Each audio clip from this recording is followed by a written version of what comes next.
ভর্তা করব ফুলকপি শেষের মুখে, তার জন্য করে নিলাম একটু ভর্তা। জল দিয়েছি, কেটে নিয়েছি, ফুলকপিটা সিদ্ধ করে নেব লবণ হলুদ দিয়ে। সামান্য একটু হলুদ দেবো, ঢাকা দিয়ে দেবো। এবারে কাজ আছে অনেকগুলো।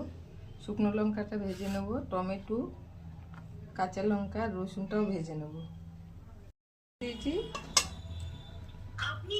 টমেটোগুলো ভেজে, আগে লঙ্কাগুলো ভেজে নেবো। শুকনো লঙ্কাগুলো ভেজে তুলে নিয়েছি। এবার টমেটোগুলো ভেজে নেব। 3টে কাঁচা লঙ্কা, তাহলে তাড়াতাড়ি ভাজা হয়ে যাবে।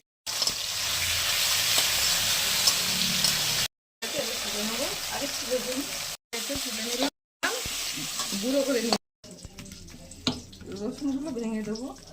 পেঁয়াজ, কাঁচা পেঁয়াজ আর ধনেপাতা দিয়ে দিলাম। এটা গরম ভাতের সাথে খুব ভালো লাগবে, পুরো ভাত খাওয়াই হয়ে যাবে এই ভর্তাটা। হয়ে গেছে ফুলকপির ভর্তা। ভিডিওটা ভালো লাগলে লাইক, কমেন্ট, সাবস্ক্রাইব, শেয়ার অবশ্যই করবেন। ধন্যবাদ।